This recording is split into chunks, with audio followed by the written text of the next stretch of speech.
Goeiemôre geliefde disipel van Jesus en baie welkom by nog 'n episode van In Jesus Bybelstudie. Ons is besig met 'n reeks oor jou identiteit in Christus, waarvan hierdie die 6de episode is. En ek is steeds besig om jou te wys hoe belangrik dit is om jou gedagtes in lyn te kry met wat God van jou sê. Dit is absoluut krities. Maar kom ons bid net gou eers saam. Vader, baie dankie vir u woord, vir die waarheid van u woord, dat u woord die absolute waarheid is, en dat ons daaraan kan vashou en ons lewens daarvolgens inrig. Ek bid dat u ook my woorde sal gebruik vandag om u waarheid oor te dra in waarheid, en dat u waarheid dan mense sal kan vrymaak, waar hulle vrymaking nodig het, en nuut maak, waar hulle nuutmaking nodig het. In Jesus naam, amen.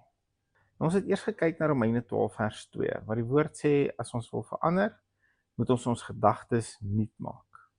Hy sê, maar word verander deur die vernuwing van julle gemoed. En toe het ons gekyk na Efesiërs 4 vers 22 tot 24, wat sê, ons moet ons ou mens aflê, en die nuwe mens aantrek deur, en dat julle vernuwe word in die gees van julle gemoed. Weereens, word verander deur anders te dink. En ons het gesien dat jy reeds God se natuur gekry het, en daarmee ware geregtigheid en heiligheid. God het jou reeds perfek gemaak van binne af. Glo dit net en begin daarop fokus. Vandag wil ek kyk na Paulus se brief aan die gemeente in Kolosse. So blaai saam met my na Kolossense 3 vers 9 en 10. Hy lees so vers 9, lieg nie vir mekaar nie, omdat julle die ou mens met sy werke afgelê het. Vers 10, en julle met die nuwe mens beklee het, wat vernuwe word tot kennis na die beeld van sy skepper. Hier is dit weer. Daar was 'n ou mens, die mens wat na Adam se gelykenis en ewebeeld geskep is, naamlik geskei en verwyder van God en sy gees, wat God dan ook 'n dooie mens noem. Maar prys die Here, deur Jesus se dood en opstanding is daar vir ons 'n weg gebaan om wedergebore te word. 'n Weg wat ons ou dooie gees weer lewendig maak en ons verbind met God se gees. Soveel so dat Efesiërs 5 vers 30 sê, ons is lede van Jesus se liggaam, van sy vlees en van sy bene. Een liggaam. Maar terug hier by Kolossense 3 vers 10. Hy sê, en julle heel met die nuwe mens beklee het. Hier is iets wat ons nie moet mis nie. Alhoewel jou gees wedergebore is en splinternuut gemaak is daar steeds die moontlikheid om nog volgens die ou mens se gewoontes te leef. Die vorige vers sê, omdat julle die ou mens met sy werke afgelê het. Let op sy woordkeuse.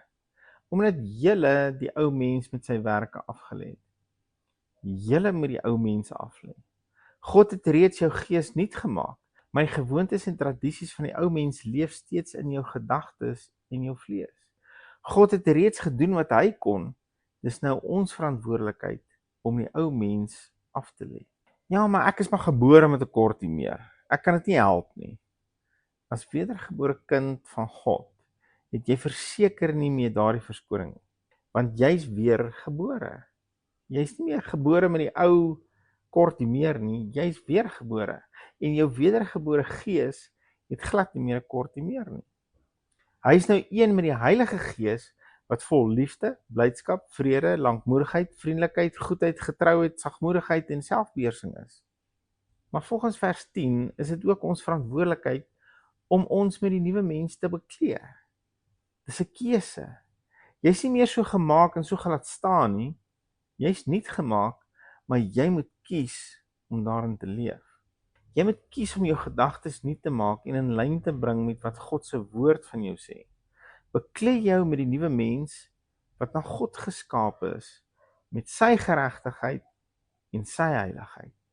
Nou ek weet hierdie is radikaal vir baie van julle, en wat ek sê, wil jou dalk dwars in die krop steek.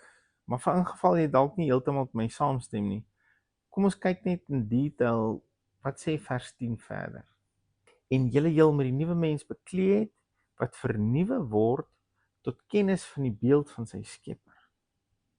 Hoor hoe stel die New Living Translation dit. Put on your new nature. And be renewed as you learn to know your Creator and become like Him. Hier is dit weer. And be renewed. Word vernuwe. Hoe gaan jy vernuwe word? As you learn to know your Creator and become like Him. Soos wat jy jou Skepper leer ken, sal jy soos hy word. Hoe gaan jy jou Skepper leer ken? Deur sy woord en daaglikse intimiteit met hom. Wat gaan die gevolg wees van hierdie kennis van jou Skepper? And become like Him.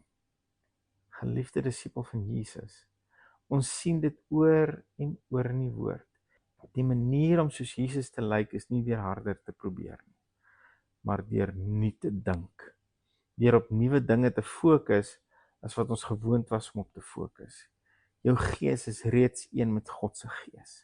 Jou gees het reeds ware geregtigheid en jou gees het reeds ware heiligheid. God het reeds alles in jou gees gedoen wat nodig is om 'n lewe van oorwinning te leef. Die toegang tot hierdie nuwe lewe is baie maklik. Ons moet dit net glo en ons denke volgens dit vernuwe. Here, baie dankie vir hierdie waarheid van die woord wat U vandag vir ons oopmaak. Sal U deur die Gees ons asseblief help om ons ou mens af te lê en ons te bekleë met ons nuwe mens, om aan te trek, Here, die kennis van U. Dat ons tyd in die woord sal spandeer, dat ons tyd in intimiteit saam met U sal spandeer, dat ons fokus op U sal wees en wat U van ons sê in U woord. En dit, sê U, sal ons nuut maak. Dit sal ons laat lyk soos U. Sjoe. Dankie, Here. Dankie vir U Gees wat ons hierheen help. Ons gee in die lof en die eer van ons hart in Jesus naam. Amen. Onthou, hou jou oog op Jesus en jou neus in sy woord. Shalom.